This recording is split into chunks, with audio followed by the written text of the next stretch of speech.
This is the X-Zone Broadcast Network, broadcasting worldwide on broadcast affiliates and satellite program providers, including CNN Broadcast Network, Sirius Satellite Network, Star Media, Good News Radio Network, Angel Broadcast Network, Wiki Broadcast Network, and WPBN TV. For more information on the X-Zone Broadcast Network, visit us at www.xzbn.net.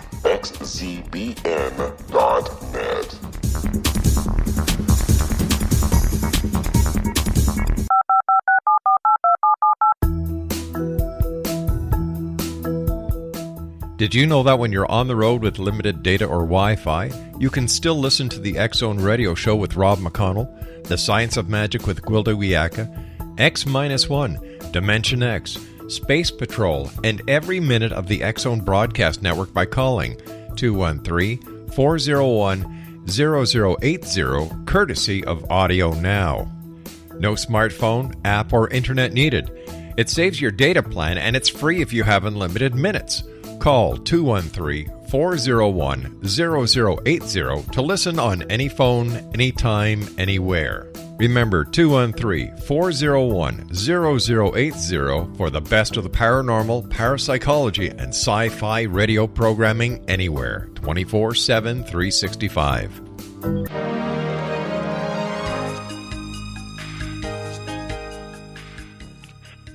Welcome to Know the Name, Know the Genius in You, where in a single moment you can recognize your brilliance and change your life.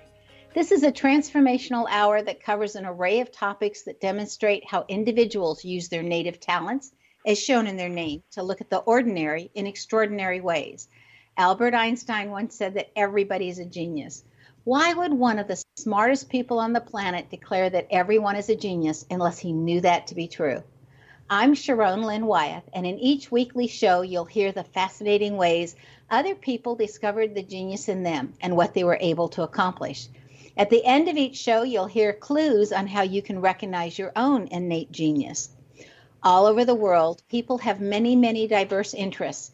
And in that vein, people have written to our show's producers and asked about different occupations and areas of life that have highly interested them. People want to know how highly successful people have managed to achieve their genius mindset by utilizing the gifts that are seen in their name by using namology science. Some of the letters asked, how does someone express their creative talents, and how does someone share those gifts with others in a way that all benefit? Our expert tonight is Bernard Morin, who has done the most remarkable job sharing his multiple talents with others, as he is a shaman, a playwright, an artist, and so much more. Bernard has an unusual background because he became aware at a very young age that the world was not entirely as it appeared.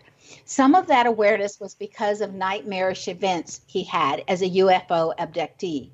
These abductions started for him at a very young age and continued well into the first few decades of his life. Initially, his childhood fear was that he was insane, and therefore he tried to suppress all the memory of it. It felt much more important to fit in, to have friends, and to be accepted.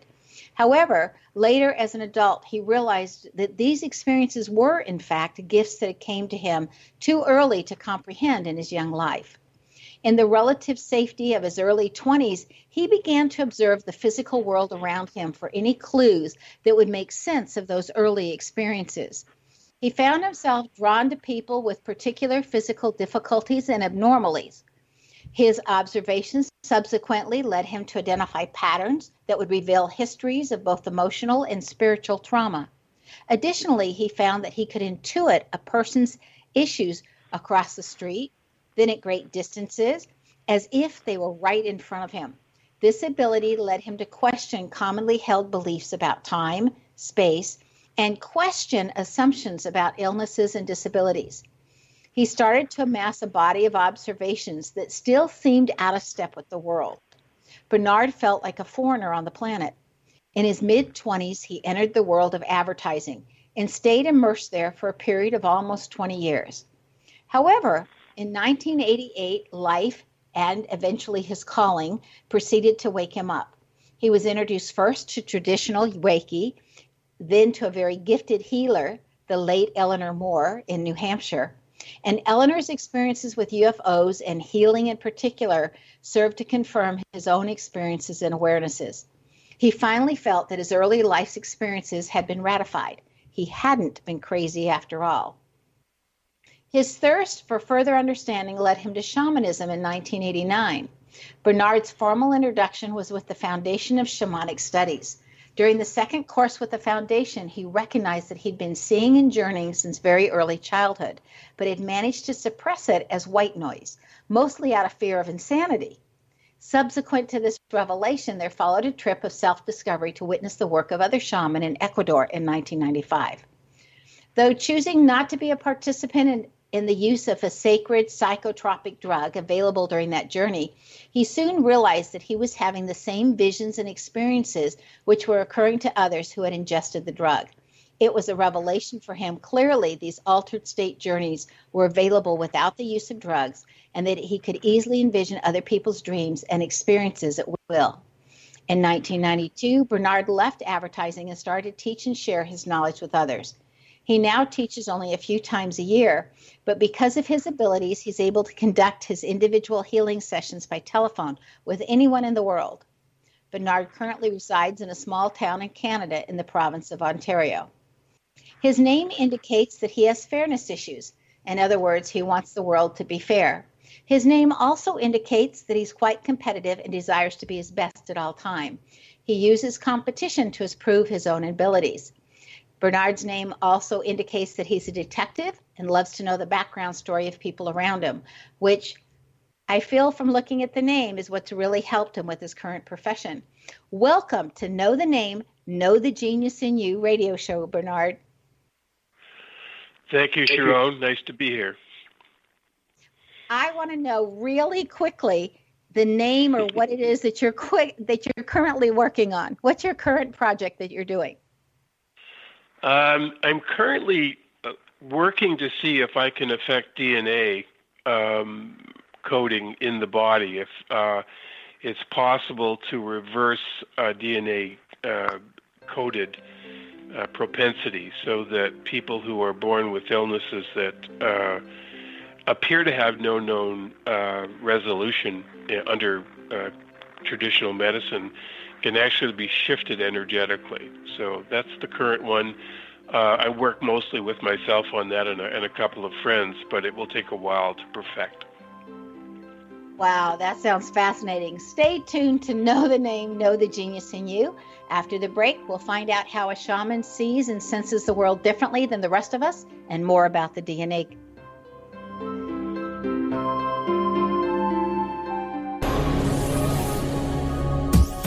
This is the X-Zone Broadcast Network, broadcasting worldwide on broadcast affiliates and satellite program providers, including CNN Broadcast Network, Sirius Satellite Network, Star Media, Good News Radio Network, Angel Broadcast Network, Wiki Broadcast Network, and WPBN TV. For more information on the X-Zone Broadcast Network, visit us at www.xzbn.net.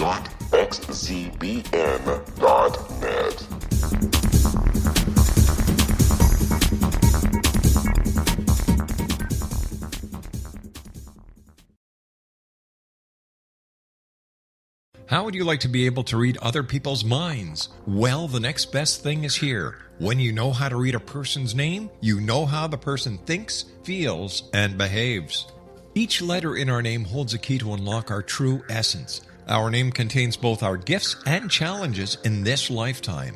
Mnemology science discovers personality secrets hidden in the placement of the letters of our names, including the first and last impression people remember about us. Sharon shows us how to interpret the arrangement of letters as outlined in her book, Know the Name, Know the Person. Sharon Lynn Wyeth created mnemology science after 18 years of research and testing her theories, and has supported thousands of people around the world in understanding themselves and others better. You'll enjoy Sharon's unique teachings as she shares her system to learn the gifts behind your given birth name. Even if you don't like your birth name, there are jewels in this book. If you're thinking of changing your name, ready to name your child, or wanting to get along better with others, this is the book for you. If you'd like to improve your relationships and change your life for the better, get the book today, Know the Name, Know the Person, or visit www.knowthename.com. That's www.knowthename.com. This is the X-Zone Broadcast Network, broadcasting worldwide on broadcast affiliates and satellite program providers, including CNN Broadcast Network, Sirius Satellite Network, Star Media, Good News Radio Network, Angel Broadcast Network, Wiki Broadcast Network, and WPBN TV. For more information on the X-Zone Broadcast Network, visit us at www.xzbn.net.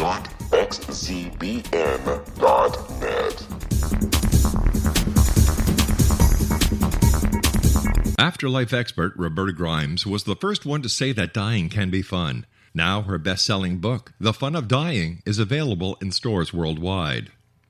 So if you wonder whether death ends life, how it feels to die, or what heaven might be like, The Fun of Dying was written for you. And if you have always been afraid of death, or if you worry that your life has no meaning, let The Fun of Dying ease your fears and bring new meaning to your life. Nothing said in The Fun of Dying is based on the teachings of any religion. Instead, Roberta draws on evidence to explain how death happens, how it feels, and what comes next. A lot of the best death-related evidence was produced in the first half of the 20th century. When it is put together with recent discoveries, it tells a consistent and amazing story. Roberta Grimes blogs and answers questions at robertagrimes.com. Her wonderful book, The Fun of Dying. Welcome back. I'm Sharon Lynn Wyeth, and you're listening to Know the Name, Know the Genius in You. Our guest tonight is Bernard Morin. Bernard, please describe to us how a shaman sees the world versus how a non-shaman would see the world. That's a very good question and a very big one. We kind of live, bipolar lives because on one level, we have a life to live. We have to buy groceries, make food, pay bills, do all that.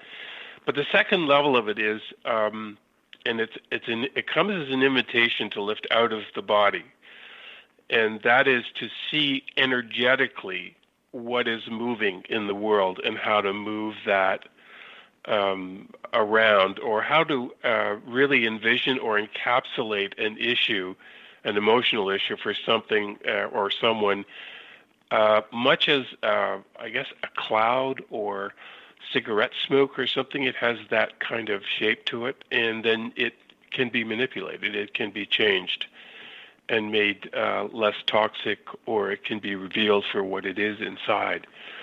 So we see things in energy doesn't really totally describe it, but we see it much more as a movement of air. But that air, wow, this is hard. It's like water on a glass window. You know how it distorts the image when it's pouring down? That's kind of what the energy looks like for me. So as an instance, I just spent some time in Asheville, and Asheville was in the center.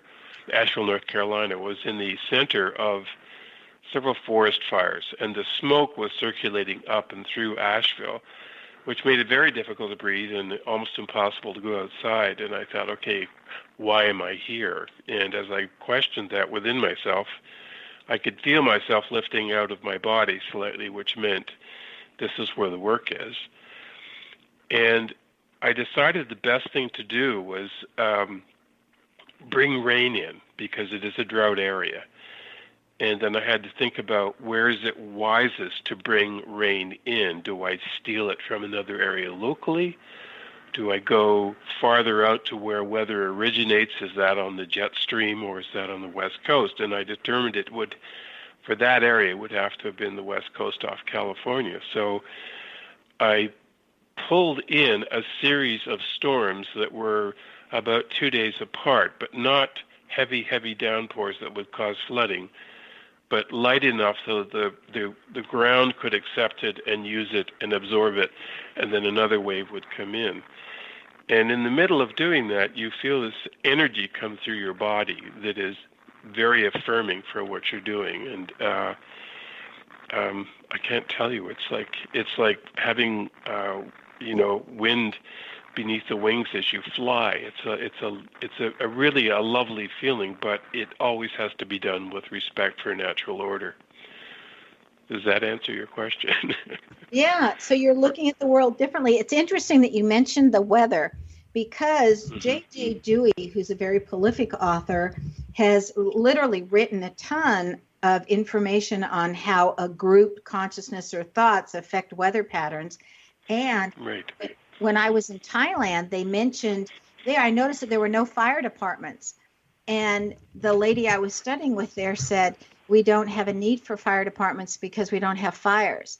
And I went to an event where different kites were being put up because it was a big event with all these kites everywhere. And some of them would fall back to the earth and start a small fire. And regardless whether it fell in a tree or on the ground, it would evaporate and it would burn itself out immediately, and nobody would rush over and put water on it. So the fact that you were stating that you pulled in the rain, I mean, I found that really fascinating because it ties in with what J.J. Dewey's doing and how Thailand, that whole community, believes. That's right. And native shaman can summon all kinds of weather if it's for a high purpose. So if anyone has read Rolling Thunder by, I think, Dan Boyd, he talks about how Rolling Thunder was able to bring a tornado up to the door of a prison where a young native man was being held in order to release him. He didn't have to use it in that fashion. He just said, look, if you don't hand him over, I'm going to send this through the building. So weather responds to thought and group thought, and to mass consciousness. I think it's something that we've probably not quite understood in the depth that we can, and it's not something I ever fool with. I used to joke and say, okay, I don't do barbecues and weddings, but if it's life threatening, and if there's a huge damage possible for the environment, then I act. I respond to it. I ask myself, is this where I'm supposed to be working? I feel the energy lifting me out of my body, and then I know that's how I work. So how did becoming a shaman change your life? I think the biggest way it changed was it ratified the early part of my life, because I always had trouble focusing. I was a child who we would now say was ADD. I had a lot of trouble reading for any length of time. I had to study in 20-minute periods because my brain kept skipping out, and it didn't occur to me until much later as an adult that isn't what I was supposed to be learning. But, there's this large need to fit in. And of course, I had parents who had never had higher education, so it was considered a great privilege and an expectation that I should go through that way. But as soon as I hit this work, it was like within me just a massive aha. It's like, this is who you are. I still keep it under wraps, meaning I don't want to intimidate people with it, because once they realize you're capable of seeing things in a different way, they become a little uncomfortable, much like they're standing there in their underwear. And I don't want that. So I do keep it under, and that's why I like working on the phone with people, because we don't have to present each other to each other rather formally, but it can be done on the phone with far more efficiently, actually, than it would be in person. So it's changed my life a lot. I've heard a lot of people that have had sessions with you, and they are most pleased. So I'm really curious what a session looks like and what can people expect in a session from you.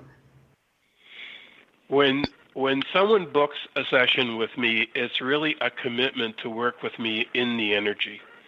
And so from the moment they actually make the booking, even though the session itself may not take place for a couple of weeks, I'm with them in the energy. In other words, they're pulled into this envelope of energy in which enormous change is possible. So for the couple of weeks or days leading into the session, someone will have an enhanced dream life. or they will feel a surge of energy, or magical things will start happening around them, such as animal behavior. Unusual animal behavior is very common. Birds and butterflies and wolves and deer and owls and all these animal hawks will start appearing in one's life. And as we move into the session itself, it's almost as if the majority of the work that needed to be done was prepped in that period, so that when we are speaking on the phone, it can come to a conclusion so that someone isn't left in some form of chaos. It's a large move within the body of the session. I then follow that session for 2 weeks, so it comes to a point of closure, because there aren't other people really doing this work. You do need to offer support to people. So in the course of the session, it starts with a conversation, and someone simply needs to give me 3 or 5 words. I'll say, "Have you had any dreams?" And they'll start. And as soon as I feel the lift, I know I've got the avenue to run down. So I visually see what their dream is, what they're going, what's around them energetically. I have a capture of their energy field, of the person they are, and then around that, like movies, I can get to see their history, what they're going, and what has been a problem. And if a problem presents itself, it will appear very often as the figure of someone behind them or down the road. And I would say, "Do you feel anybody around you?" And they'll say, "Well, no." And I said, "Okay, well, this is a man, and he's trying to say something," and boom, the movement will start within them. Or I see karmic history that is affecting their life now, and I'm able to talk about that. So a lot of a shaman's job is to cultivate tone so the energy can run smoothly through your voice and vibrate through the person you're dealing with, so that the change is graceful and has ease and is not in any way traumatic. It's all resolution based and warm. So you're saying part of the shaman's job, does that mean your sessions appear like other shamans also sessions, or is yours different in some way?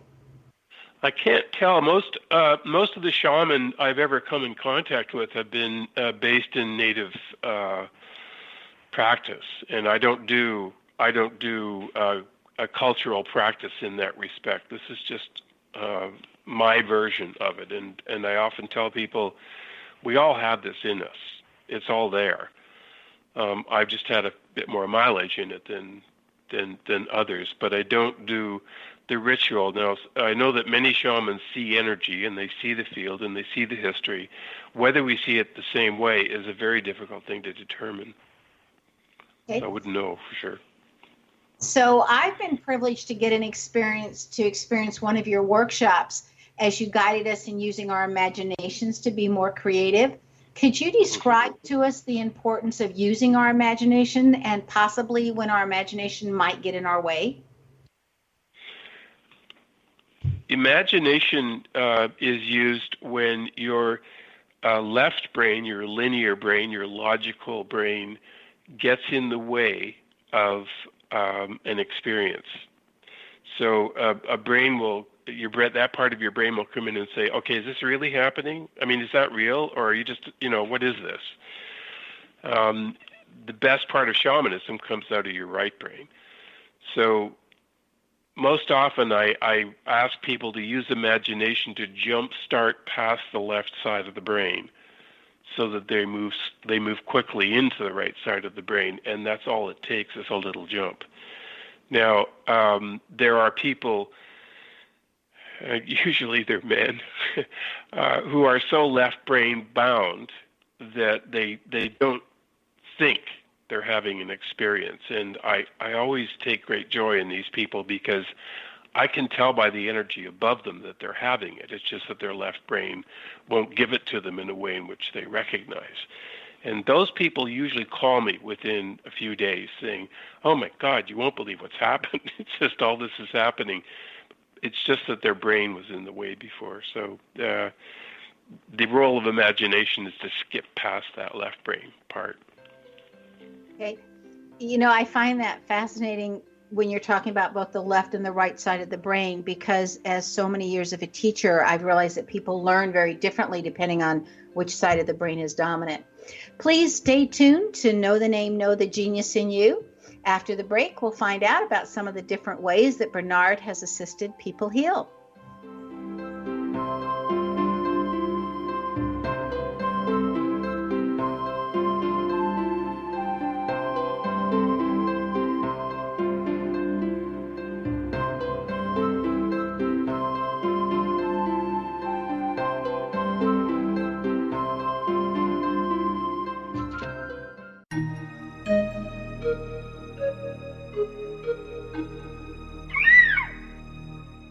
While science pursues fact, magic accesses the quantum level, bridging random facts to form truth.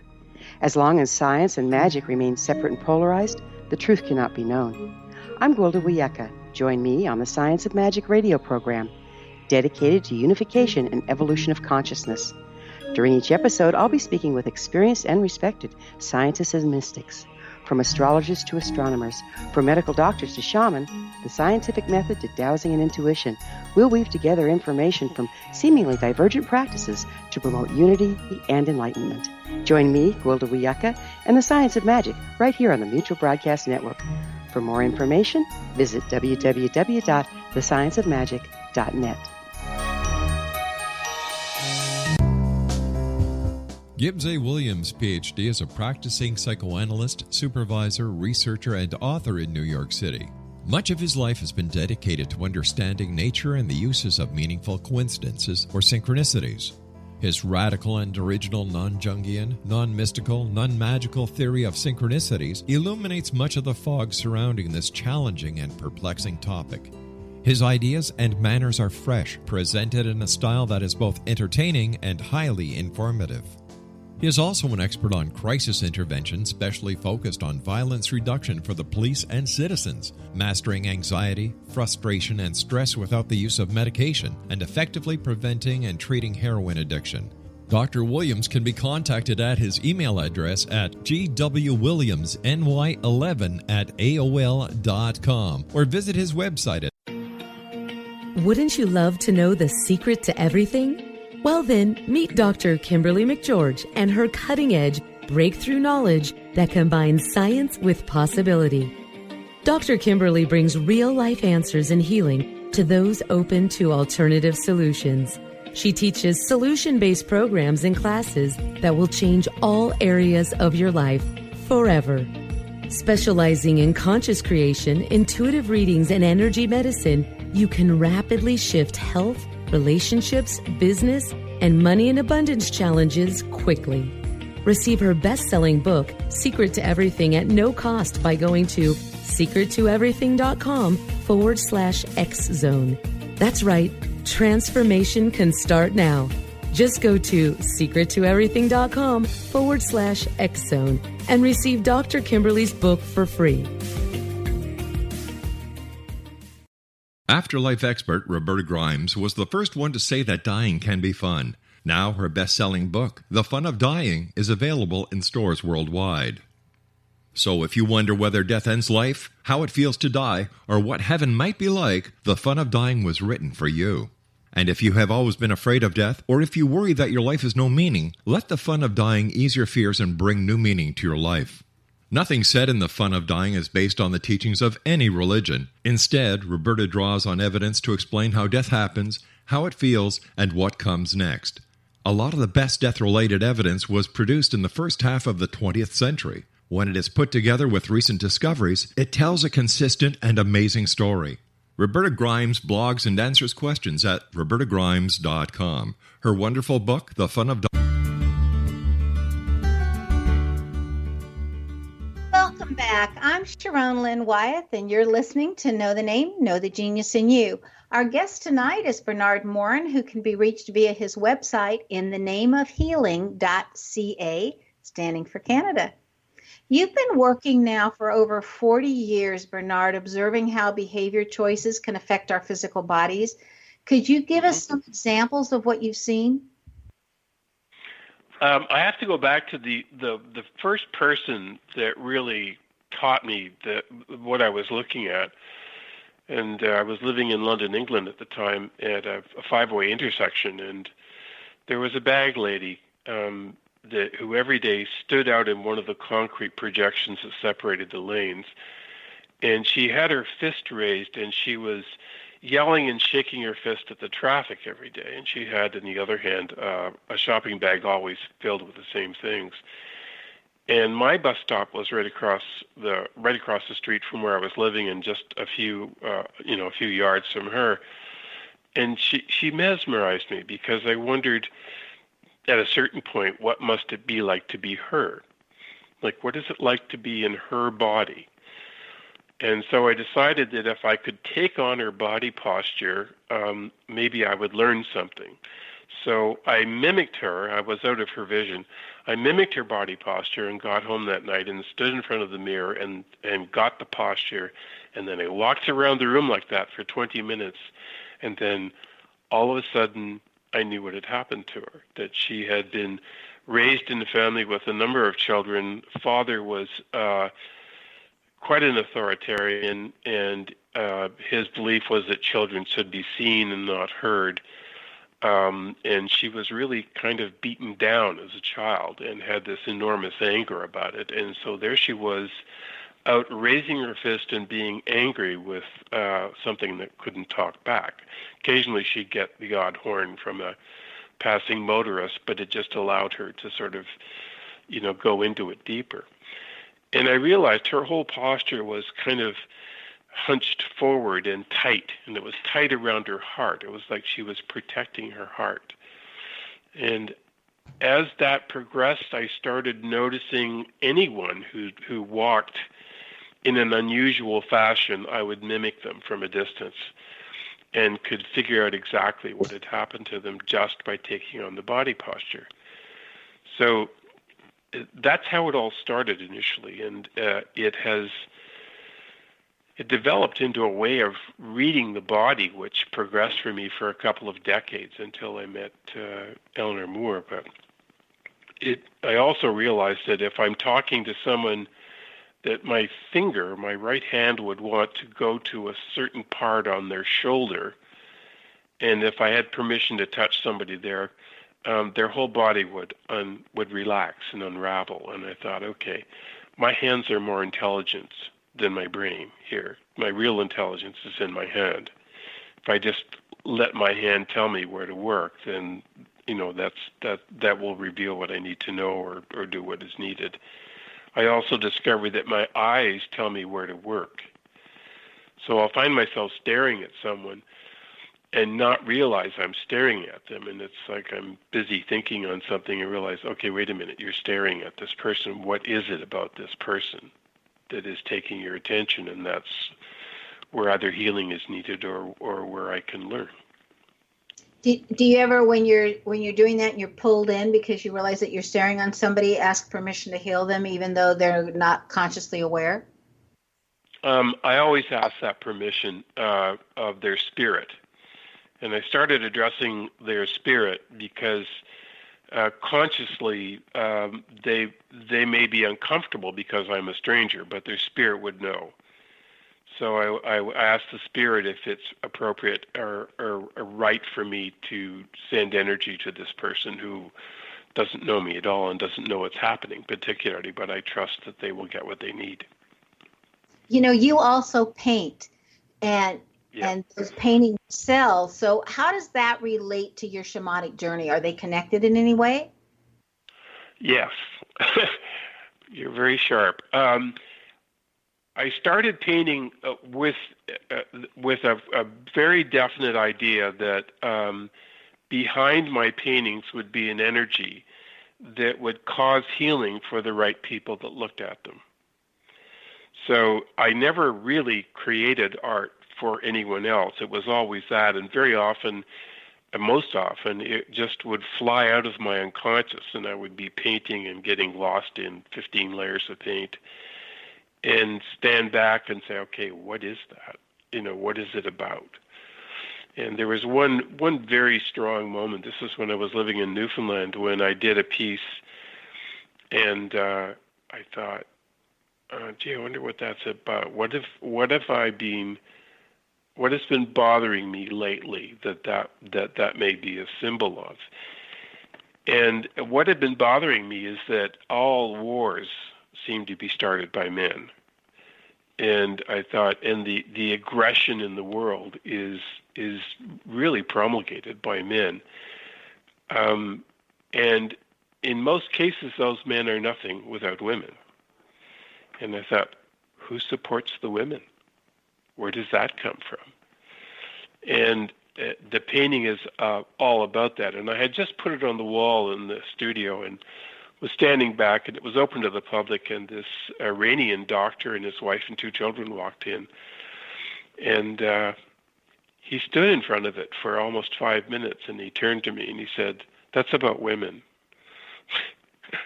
And I thought, it's finished. So that's what I'm doing. And my favorite was, because it's abstract, I had people visiting there, and they said, "Oh, we'd like to see your artwork." So I took them downstairs, and the one woman said, "Oh, I've never really understood abstract art. I just don't get it at all." Right? And then she stood in front of one. She said, "But I like that." And I said, "Go look at the title." And the title was, "I like that." And I said, "So what don't you get?" Her unconscious was getting it. Her left brain wasn't letting it happen because it had to make, a certain amount of sense. So it's always been a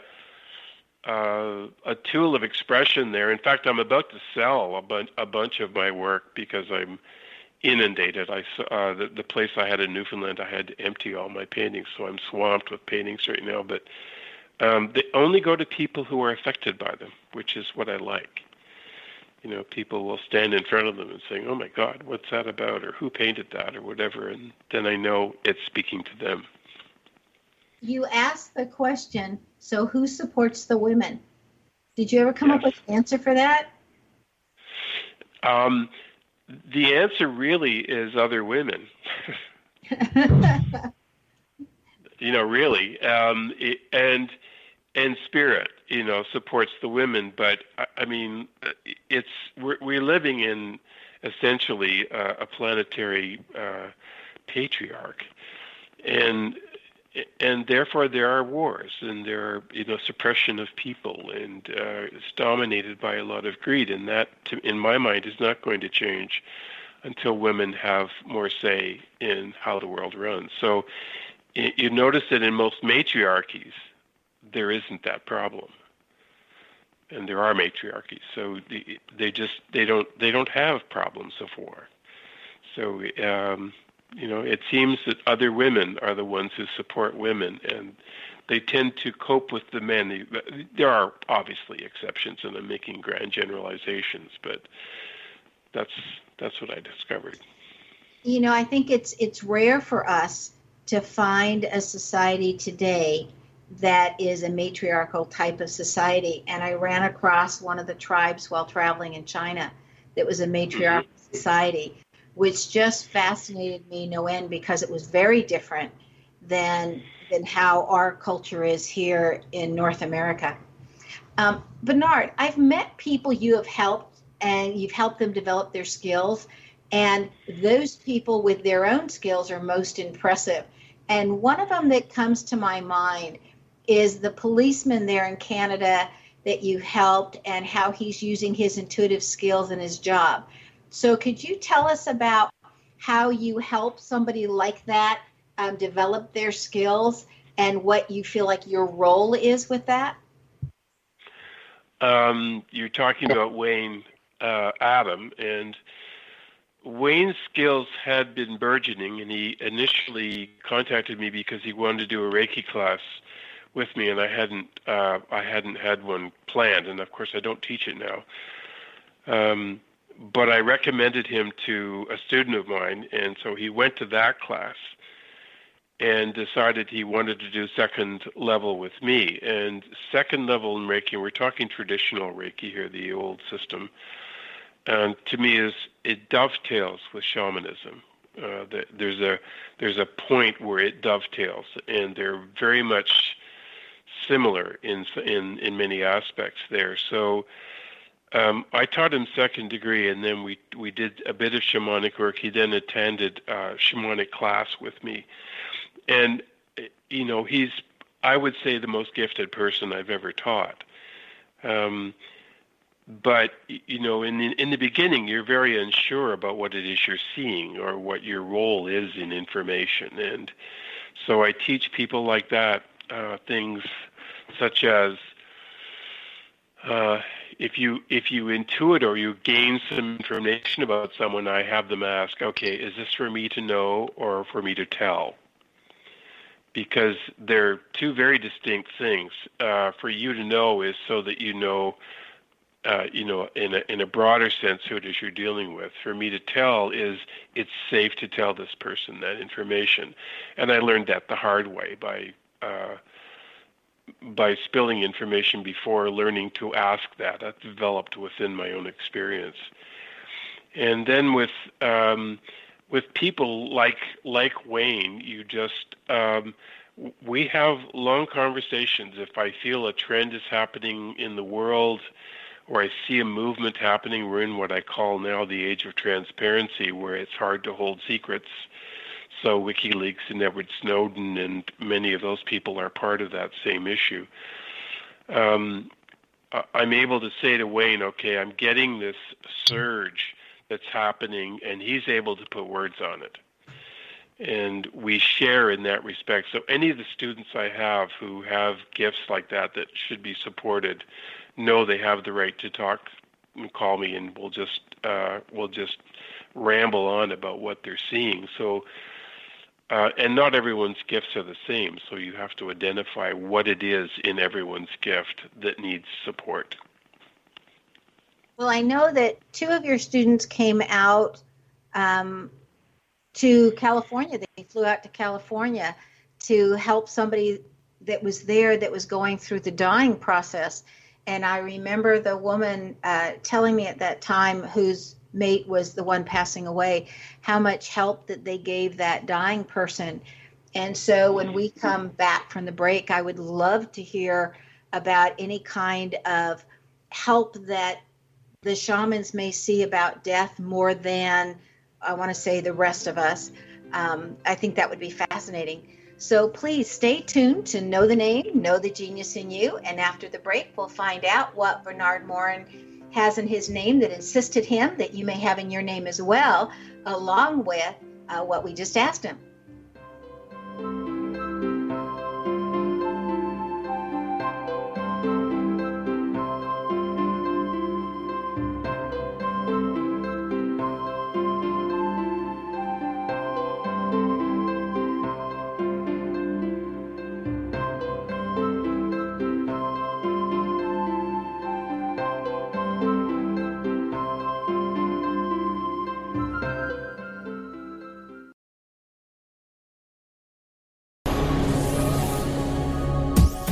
This is the X-Zone Broadcast Network, broadcasting worldwide on broadcast affiliates and satellite program providers, including CNN Broadcast Network, Sirius Satellite Network, Star Media, Good News Radio Network, Angel Broadcast Network, Wiki Broadcast Network, and WPBN TV. For more information on the X-Zone Broadcast Network, visit us at www.xzbn.net.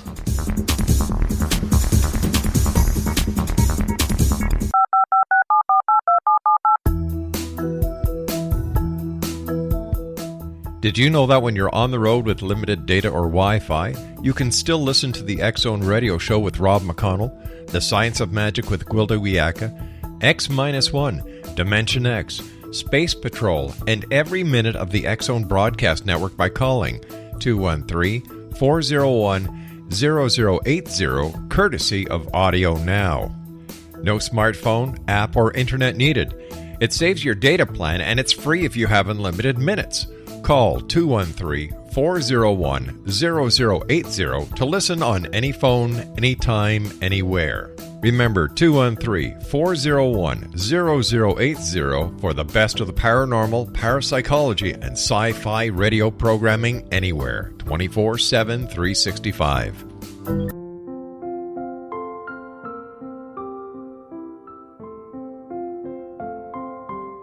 I am Dr. Carl O'Helvey, founder, president of a new cancer foundation focusing on evidence-based physical, mental, and spiritual interventions, including natural cancer cures, prayer, meditation, affirmations, nutrition, and other related holistic cancer prevention and cure modalities. These are used in cancer education, research, and financing care. I ask for your help to continue this important work by donating at www.holisticcancerfoundation.com.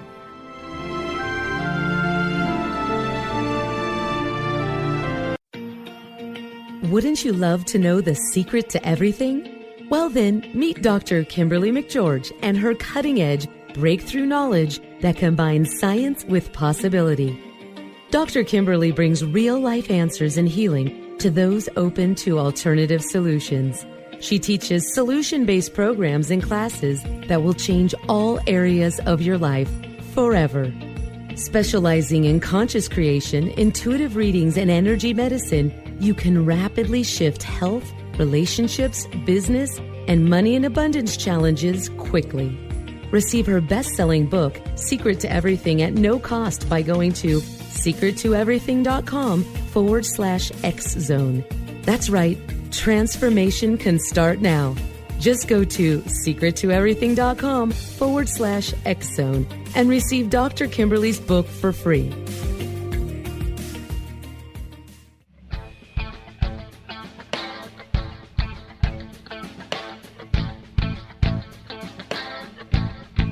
What Happened in Benghazi is revealed by Nicholas Genix, author of Obama, Islam, and Benghazi. He informs the American people that President Obama deceived them by advocating a strong foreign policy prior to the 2012 presidential election, and Hillary Clinton supported this deception.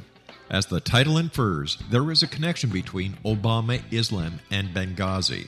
Ample evidence informs Americans that Obama's early indoctrination in the Quran developed an affinity for Islam, why the Quran is the source of discontent in many countries, and why the Obama foreign policy deception led to poor military action and caused the loss of American lives in Benghazi. Genix provides 36 questions for the Select Committee on Benghazi to validate if Americans are justified to mistrust President Obama and Hillary Clinton. An overview of Obama, Islam, and Benghazi is presented on the website www.futureofgodamen.com. That's www.futureofgodamen.com. You're listening to the X-Zone Broadcast Network, www.xzbn.net.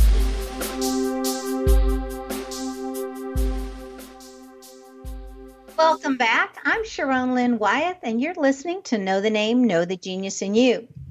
Our guest tonight is Bernard Morin, who has taken his shamanic skills to a level where he's able to see what is occurring with someone else, regardless if they're both in the same physical locality.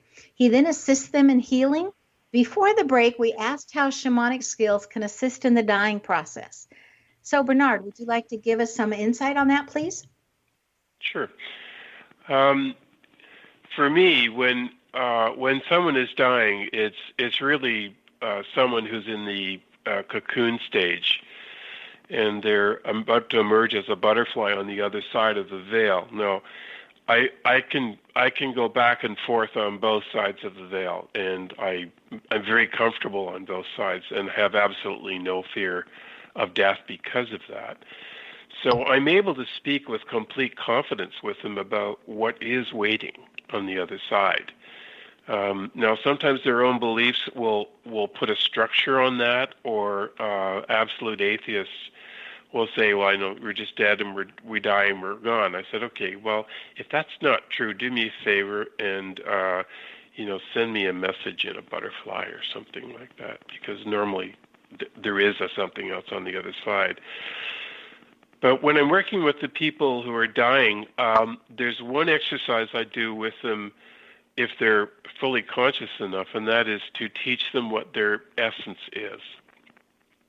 And I'm able to help them contact their essence without the body. In other words, who are they without the body?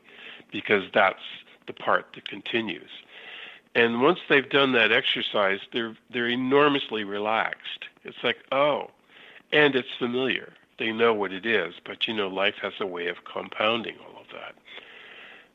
And if I'm with them while they're dying, I'm actually on the other side holding their hand and helping them through. And I can also, if I'm not able to be with them when they pass over, I can take them on a journey and show them where they're going to be going after they die and who will meet them, and then take them back down again into the room so they have no fear of passing. And that's really been the most effective part of it. That's most fascinating, because the Monroe Institute in Faber, Virginia, has done just a lot of research and studies on being able to train people to do that. And they do it through sound. And so it's very interesting that you're able to do it with hand holding and actually being able to stay with them. What's the basis? What's the basis of healing? In other words, what do people need to know and able to heal? That's a really good question. For me, it's always been when you lose a sense of balance and your place in the world. When things build up and demand, or there's too much trauma or whatever, you're kind of taken away from an experience of yourself as a fully grounded, vital person. And what healing for me is, it's not curing necessarily. Healing is learning to come back to a balance that whatever life has for you is okay. It contains no fear. Healing for me is about not having fear. And able to move through that. I learned that through the AIDS crisis, working with myself at the time and deciding that, as a very wise woman once said to me, there are two things out there. One is AIDS and the other is the fear of AIDS, and I'm not sure which is more fatal. And I thought, right, well, I'm going to make sure that the fear of AIDS is not going to get me. And I had to simply address that, and that is a shaman's way. You just turn and you look the owl in the face. You look yourself in the face, really, and just say, what is so scary? How bad can that be? And not allow it to dominate or rule your life. And that's, of course, where a lot of control mechanisms come for people as well, when they won't face a fear of not being in control. You mentioned something about the essence of self and introducing somebody to the essence of themselves. Could you elaborate on that, what you mean by that? Some people would call that soul. I call it spirit. Soul for me is another concept, and spirit is a part of it, but it's a larger concept. Spirit is that part of you that doesn't die. So what I do is I engage them in a vision where they're lifting out of their seat if they're sitting, and I can speak through the physical issues that they're experiencing, like what does the floor feel like? What does it feel like now that you're 3 inches off the floor and you feel tingling? It's very much getting them to conjoin with me in the vision, and then we go up through the room, out of the house or the building, up into the sky, above the sky, and then we get to above clouds, and then I say, okay, you can lay down now and just float there, and then tell me how you're feeling. And that's how they learn what it is. So it's energetically sharing a vision of it with them that envelops them so that they can actually participate in it. I suspect in a way it's what hypnosis can feel like for some people, but it isn't. It's just managing to extend the vision and the energy that it takes to have that experience to include them so that I can take them to where that goes. If you could change one thing about people's understanding or how they looked in the world because of your own experiences, what would that be? That would be to befriend fear. Fear is the flag that's waving that you don't want to look at that says, work over here. This is where your growth is. And don't be afraid of it. It's a flag saying this is what you have to address right now. And otherwise you're going to be spending the rest of your life dancing around it, or, compressing your being, or, tightening your being around that fear, or trying to control other people. If you just look at it saying, okay, why am I afraid of that? Is that real? A lot would change. In your website that you have in the name of healing.ca, I would love to know what you meant by that, in the name of healing, because I happen to think names are so important. And so what was your intention when you named your website in the name of healing? Sharon, it just came out of me. I was looking, I was trying to come up with something, and I thought, what it's about is, it's everything I do is in the name of healing. And I thought, yeah, it's a little cumbersome, but it does speak to what it is. And it just felt like the right thing to name it. And I know it's long, but people remember it. It's great. Well, I was just fascinated by it because, with namology science, every name has energy that's into it and resonates to a vibration. And so when you're talking about in the name of healing, I was looking at those letters and what it all meant, and just calling something by its name is incredibly powerful. It's interesting to me, all the different experiences that you've had. And so very briefly, would you mind addressing your UFO experience? The UFO experience started, I think, when I was about 3, but my first real memory of it was around 5 years old. But I knew to be afraid then, because it had obviously happened before, but it would happen in my sleep. And I would be unable to move except for my eyes, and this strong light would appear outside my window, and I would be terrified, of course. And the next thing I knew, I was outside of the bedroom, and I was in a space that we would now call a mothership, on a small stage with other people lined up, and only able to move my eyes, and in absolute and complete terror.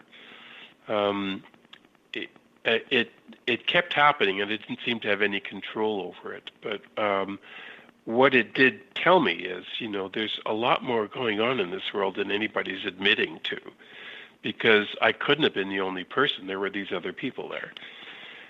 Nonetheless, as a child, and you're terrified, you think you're nuts, you think you're crazy, because no one else is having those experiences. But it taught me to always pay attention to the world around me, because there will be clues that you're missing, given the breadth of that experience. So I was very soon realizing I was seeing smoke, what looked like smoke rising off of fresh fruit, and there was what I now know is an energy field around every object, and those sorts of things. So it was the lead-in, really.